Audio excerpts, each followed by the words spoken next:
Welcome back to CryptosRUs. I am George. We're all George.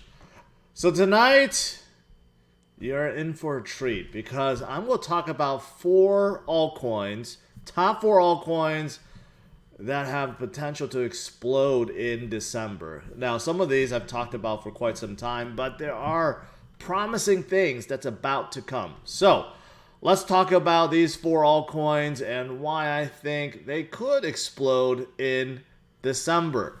So, as always, smash the like, subscribe to the channel. 2 streams almost every day, 11:30 and 8:30 p.m. Central Standard Time. So make sure you hit that notification bell and follow me on Twitter, Facebook, Instagram, and check out all the latest news, articles, and guides at CryptosRUs.com. Welcome, guys. You know what? Bitcoin is still right around where it was this morning. So, Bitcoin, you know what? It's coming up slowly but surely. But yeah, I explained this morning. We went up 59, past 59. And then Jerome Powell did a pre-announcement of what may be announced in December. And it freaked out a lot of people. The equities market, stock market went down, Bitcoin went down. But Bitcoin is trying to claw back up. And overall, it's not too bad at where it is, 57.3. This is, however, the last day of November. And we are about to enter December, which you better strap on because December is the most bullish month of any year, especially during a 4-year cycle, right? So we are about to head in December and we are right around 57, 58,000, right below 60,000. So things could get really explosive in December. And meanwhile, while Bitcoin is, kind of hovering, waiting for December to come, altcoins started moving without it. Look at Bitcoin dominance. It is now at 39.68%.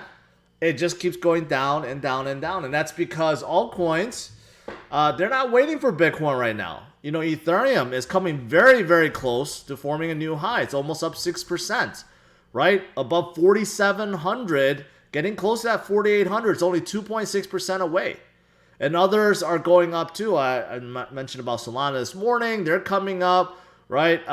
You look at even, Luna still going up, only 4% away from its highs. Shiba had a pretty good day today. And you have many others that's moving up. Some are close to their all-time highs. Some are still a little bit ways off. But you know what? That's okay. That means you still have opportunity to buy.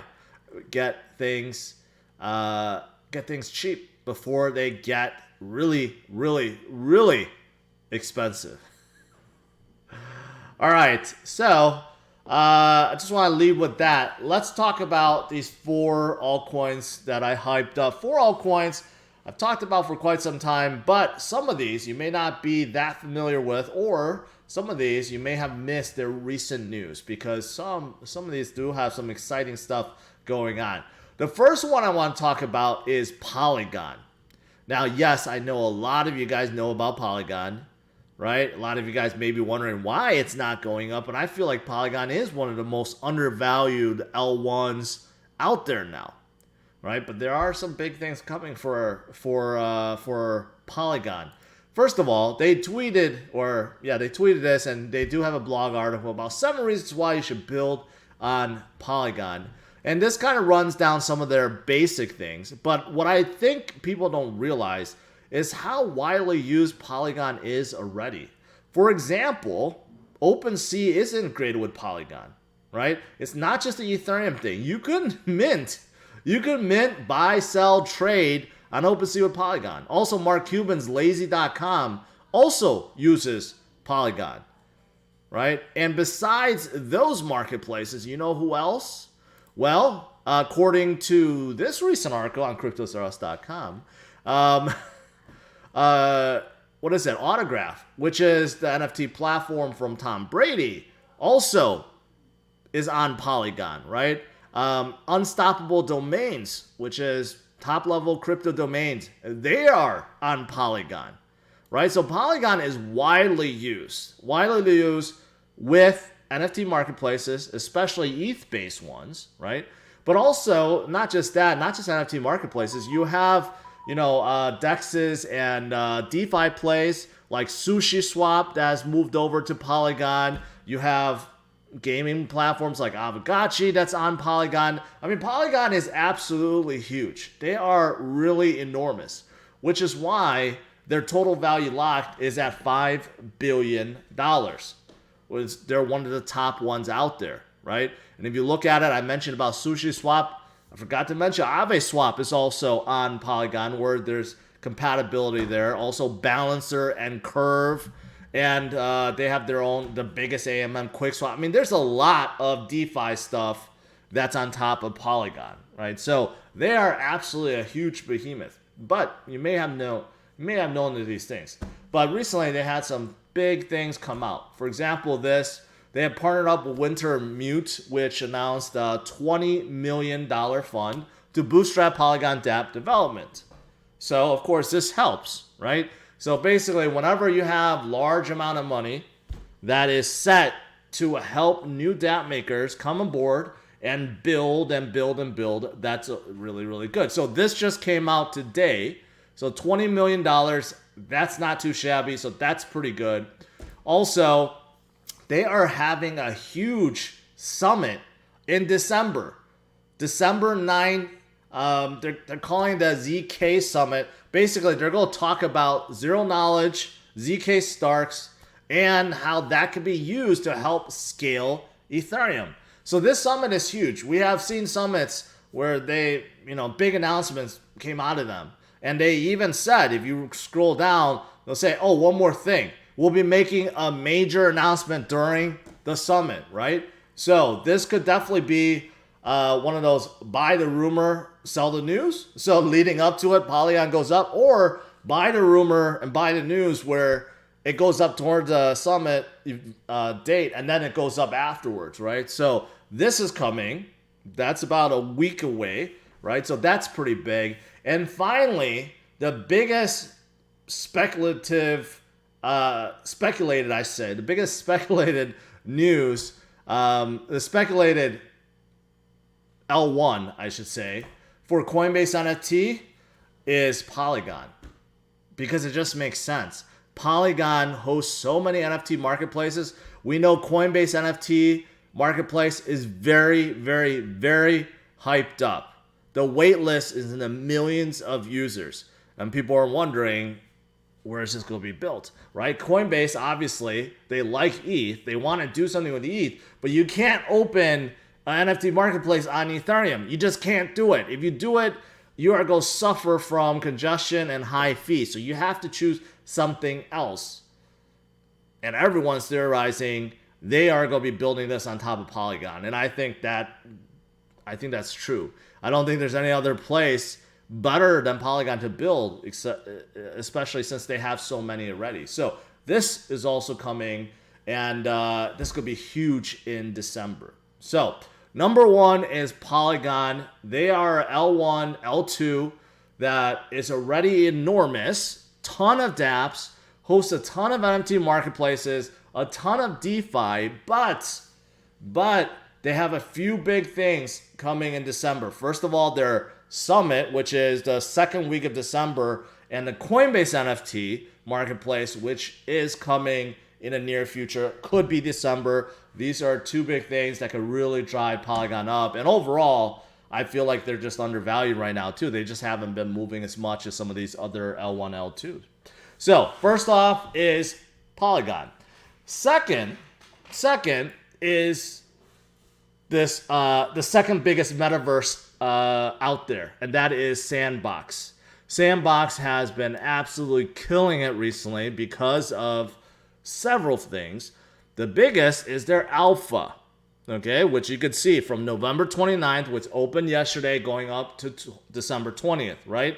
So this allows people to actually take a look at what the Sandbox actually is and what it can be. And basically, it's all these games created by players, virtual worlds, virtual land, right? And you get to do whatever you want. It's basically a decentralized version of Minecraft, although they can't ever say that, but the best way to think about it is, think about how big and popular Minecraft is. That is what Sandbox is trying to be, and be even bigger, because now players can own anything inside the game. And I'll show you guys the NFT sales, but they are crazy in terms of how much they're fetching.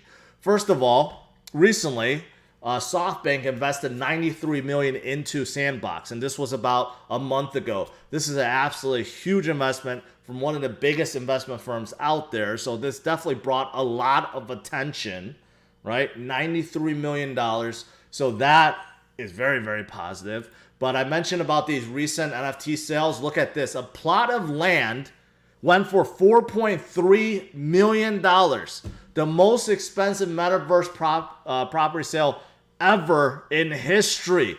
$4.3 million for virtual land. This kind of shows you that metaverses are no joke. People are taking this very, very seriously. The potential is endless. It's very early right now. So you have a land sale that's over $4 million in the Sandbox. You also have this, the super mega yacht NFT sold for a record $650,000, the most expensive NFT item in the game. Well, of course, if someone could afford to pay $4 million for a piece of land, they could afford to pay $650,000 for a mega yacht that you could put in the lake right next to your land, right? So this shows you how much money is being spent right now in metaverses and in NFTs, right? Of course, if you look at OpenSea, Sandbox collection is one of the hottest, draws in the most views, most volume, sorry, not views. But you could see that plots of land are going for an enormous amount of money right now. And also, besides that, if you look at this, in terms of NFT collection rankings by volume, they are actually number 2 right now. Axie Infinity is number 1, but the Sandbox now controls more sales than Bored Ape Yacht Club, which was very hot before, CryptoPunks, Art Blocks. These are like the 3 hottest NFT collections before. You add all 3 together, and it doesn't even equal the sales volume right now for the Sandbox. That's how hot Sandbox is right now. That's how hot metaverses are right now, because you're going from normal collections to actually something that you can actually use in-game. So kind of shows you how popular and how hot Sandbox is, and how much room there is to grow, right? They are still early. They're not even at the same market cap as Decentraland, so they could definitely have a huge December. And what makes Sandbox so addictive is there's just a lot of tools to make it really easy for you to create and sell. First of all, if you don't want to use OpenSea, that's fine. They have their own marketplace.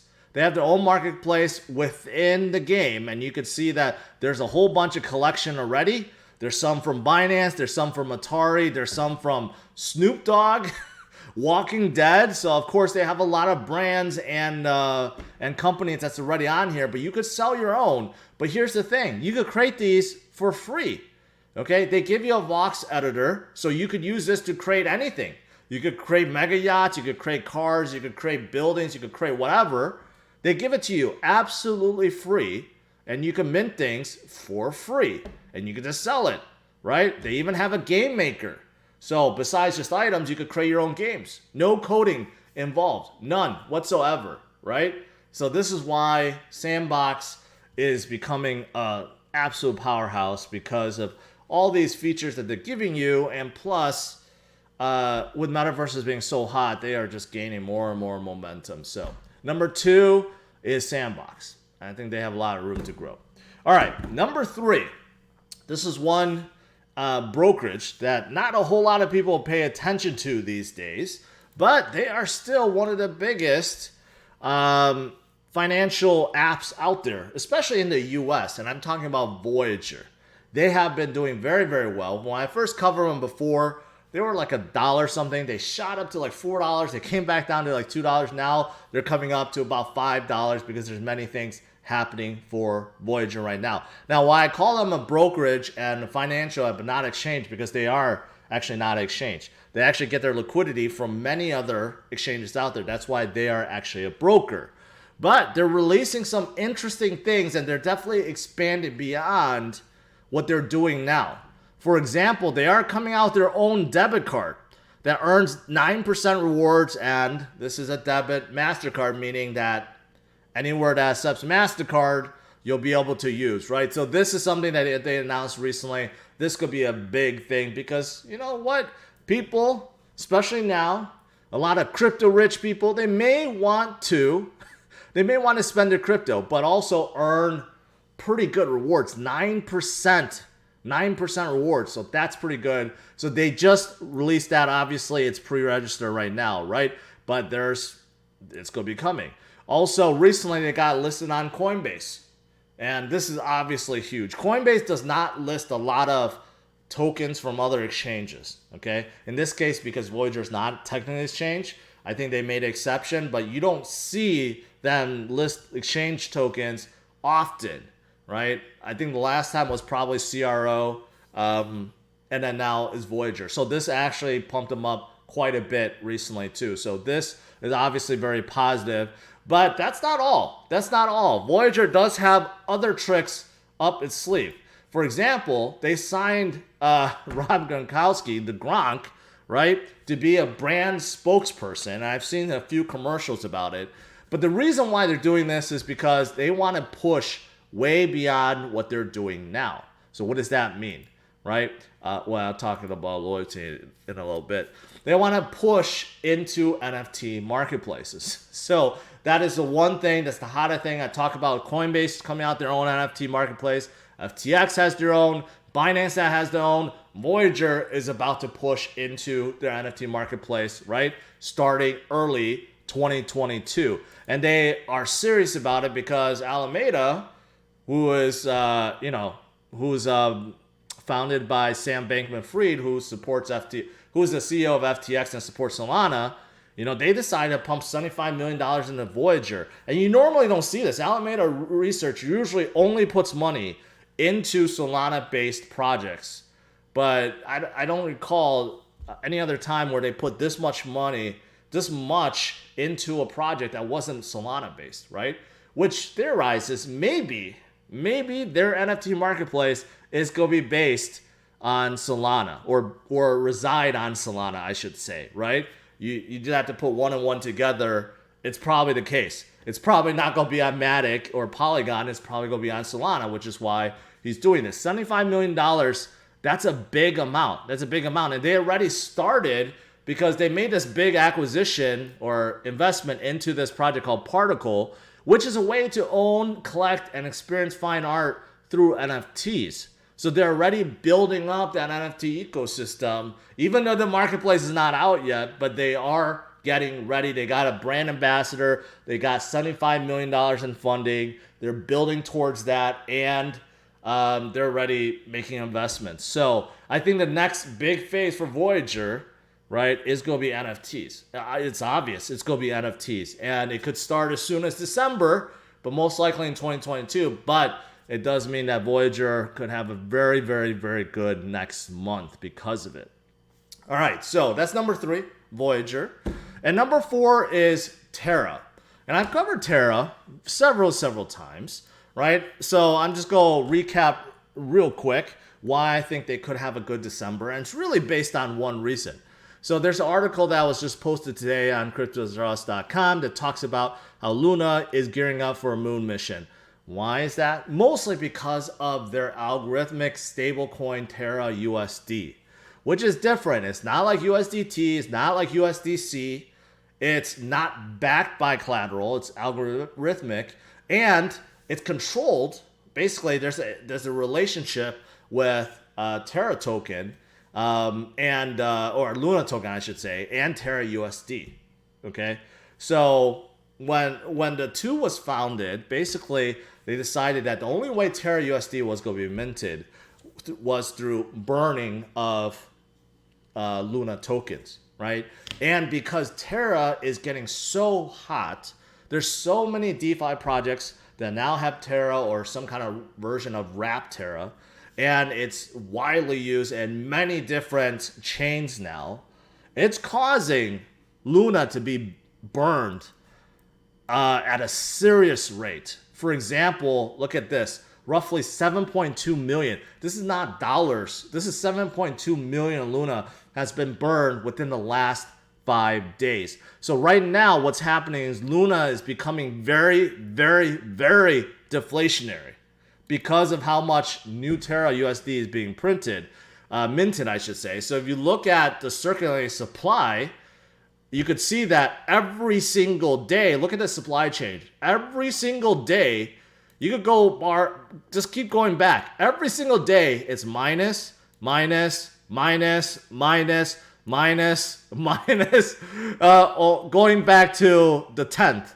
So basically for 20 days straight, there was nothing but huge, huge, huge burns, right? And then there was a big addition, but everything else before was just all negatives, right? So the circulating supply of Terra, or actually Luna, is decreasing at an astronomical rate because of usage, adoption, and because Terra USD is basically exploding everywhere, right? So because of this, Terra is becoming really, really, really, really scarce. If you think that the token burning for Ethereum due to EIP 1559 was aggressive, if you actually look at how aggressive this is, some people are speculating that Luna might go to zero in terms of circulating supply because of how fast it's dropping right now. Of course, that's never going to happen, but it'll be interesting to see what happens if the circulating supply of Luna gets so low because of all the burning. I don't know if there's a limit, but it is dropping very, very, very rapidly at this point, which is why I think in December, as everything goes up, usage goes up, and DeFi explodes, and everything else is exploding, it's going to cause more burning of Luna, and that's going to be huge for Terra. All right, so those are 4 that I want to cover tonight, right? I know some of you guys have experience with some of these altcoins, but you may not know of some of these big events that's coming in December. So hopefully that was helpful. That's pretty much it. The only other thing I want to talk about is my sponsor for tonight. And it's a promising DeFi project that, hey, they're called Chainge. And that's because the name is suiting, Chainge Finance. And that is because they are a cross-chain DeFi ecosystem. And when I say cross-chain, they're not just one chain. They're not 2 chains. They're not 5 chains. They are cross-chain among 13 different ones and growing, and they could support 75 assets. So what does this mean? Well, this means that if you are using their app, and they do have both an iOS and Android app, you don't have to worry about different chains and different assets on different chains. You can swap seamlessly between all of them. Okay, so that's the whole point.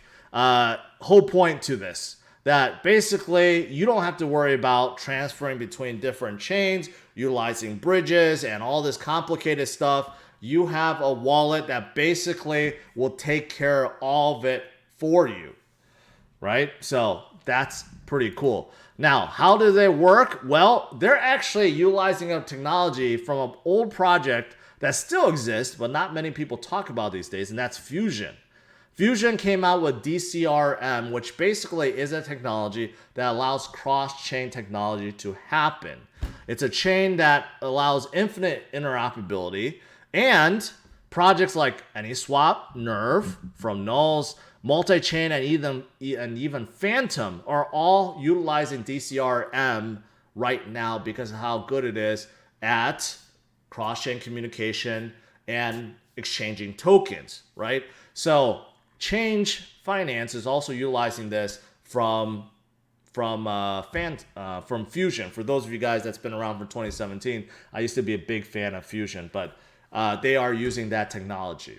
But also right now, because Chainge Finance, they're already out. They've been operational for quite some time. So you could see that the trading volume already, $2 million in the last 24 hours. So they are being used, and they already have $100 million in total value locked, right? That's pretty good. Also, if you look at their liquidity pools, you could also stake, of course, and provide liquidity into these pools, and you can earn some pretty outstanding interest right now.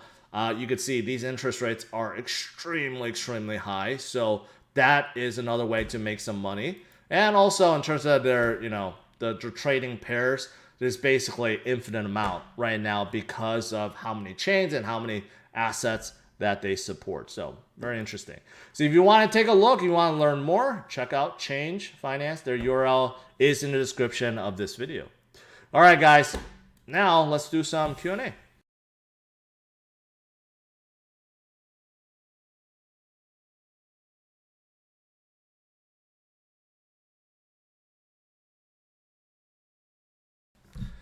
All right, scrolling up, Artinic says, happy anytime I see Sandbox. I mean, hopefully you caught my segment because Sandbox has a lot of things going on right now. And they're really impressive. I talked about Sandbox very early on when they were still like under 400 million. I think they were like 300, 200 million. And they were just kind of stagnant, waiting period. And then when things were ready, man, especially after Facebook talked about Meta, changing to Meta, they just exploded. And obviously with their new alpha release, big deal. So I'm actually quite excited about Sandbox. Do you know, Ryan asked about, do you know about Koi? It's going to be Arweave's NFT platform. I never heard of it. I didn't even know Arweave is coming out on that NFT platform. That's kind of interesting. All right. Mana versus Sandbox. What's your pick? I like both. They're somewhat different. Mana is like one big universe, right? One big metaverse. Sandbox is, but it allows people to create, different games and stuff within it. So they're a little bit different. And graphic-wise, I think Sandbox looks pretty cool, right? Again, it reminds me a lot of Minecraft. But I think they both have a ton of attention, have a ton of brands and ambassadors and stuff coming in. So I think they're both worth holding on to at this point. Have you heard of Ham Token? No, thank you, but I appreciate that trolling. Take a look at Market Move. You said it's too faded or something. Brett, I'm not gonna look at that. You're just trying to brag or trying to pump it up some more, so I'm not gonna be looking at it. Let's see.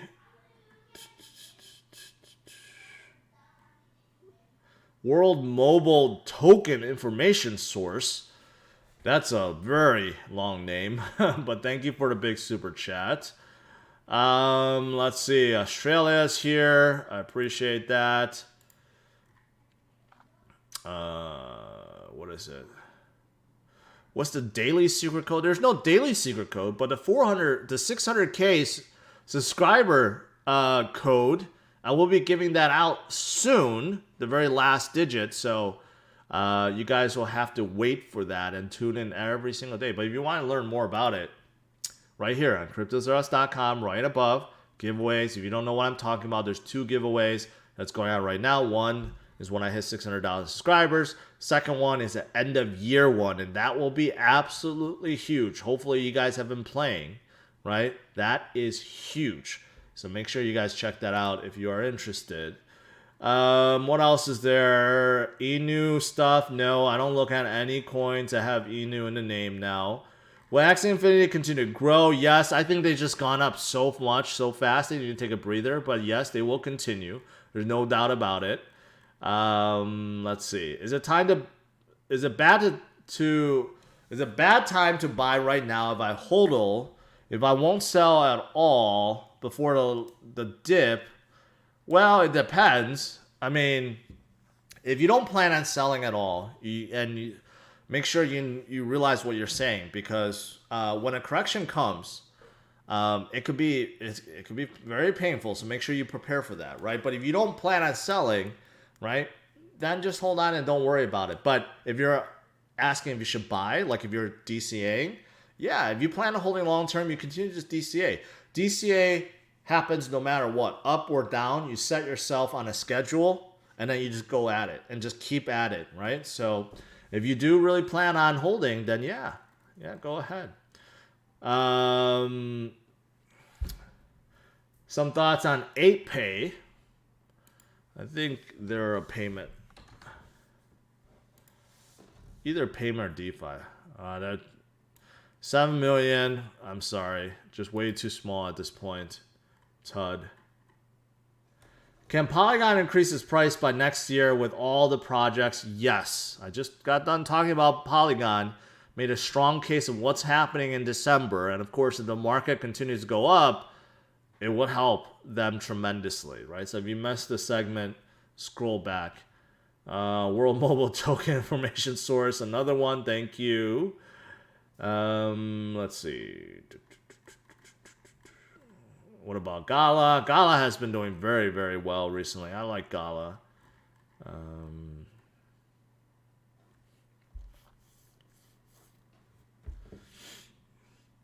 Samsung, I'm not a fan of Trias. Did I talk about Solana? No. I talked about them this morning. Thoughts on Rose? I don't know. Oasis Network? I have seen them before.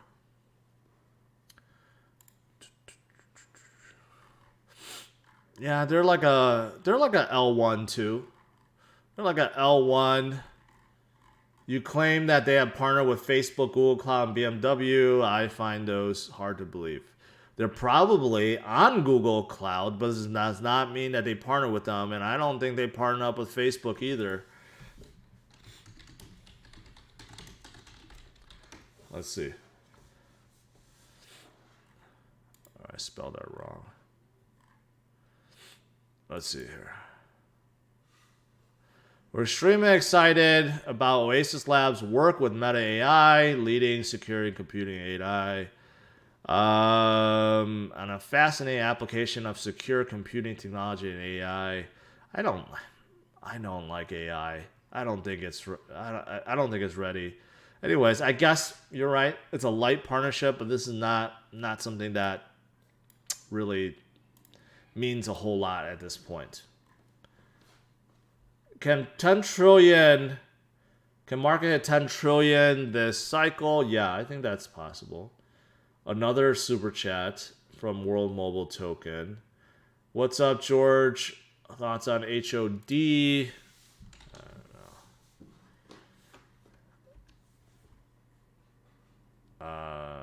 Yeah. I'm just going to skip that.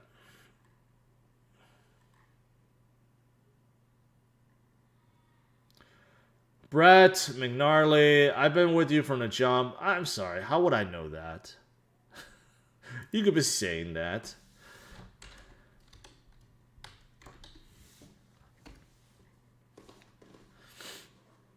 Yeah, total cap 248 million. Okay. The last DeFi platform you will ever need, market release. Okay. Fueled by AI and expert knowledge. Right there. Fueled by AI. I'm going to say no. Sorry. Nope.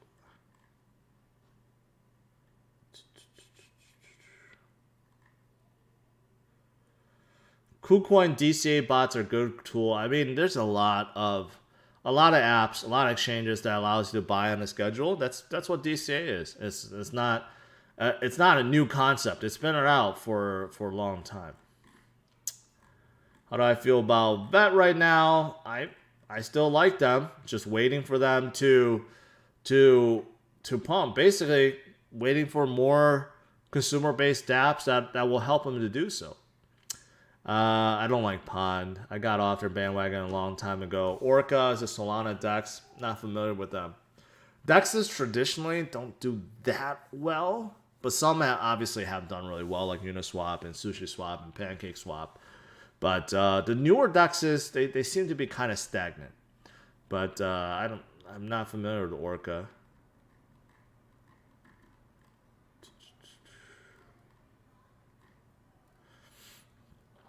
Talk about XRP. I do not like XRP at all. I don't like XRP, so I will. However, though, I have an informative video about Ripple that I could show you guys. I'll do it at the end. Let's see.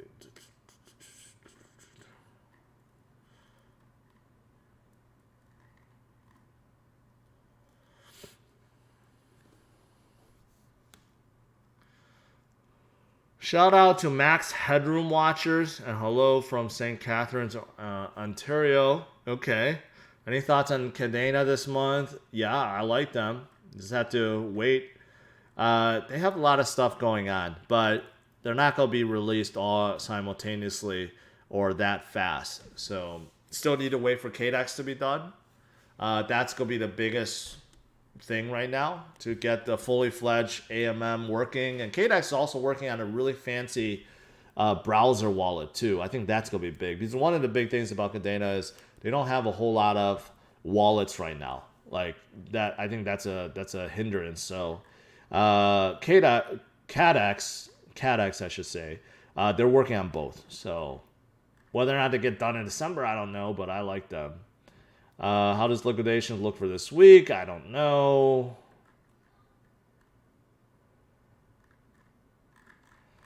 All right. Last few questions. Blocktopia. You know, people ask me about it. Let's see.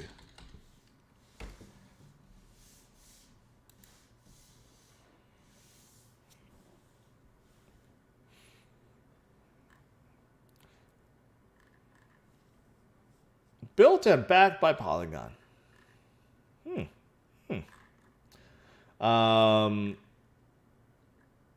21 levels.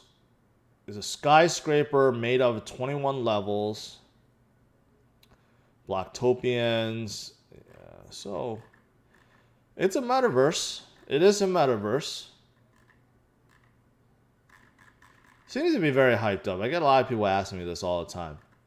Oh yeah, I saw this because BitBoy is involved. That's why. I don't know. They're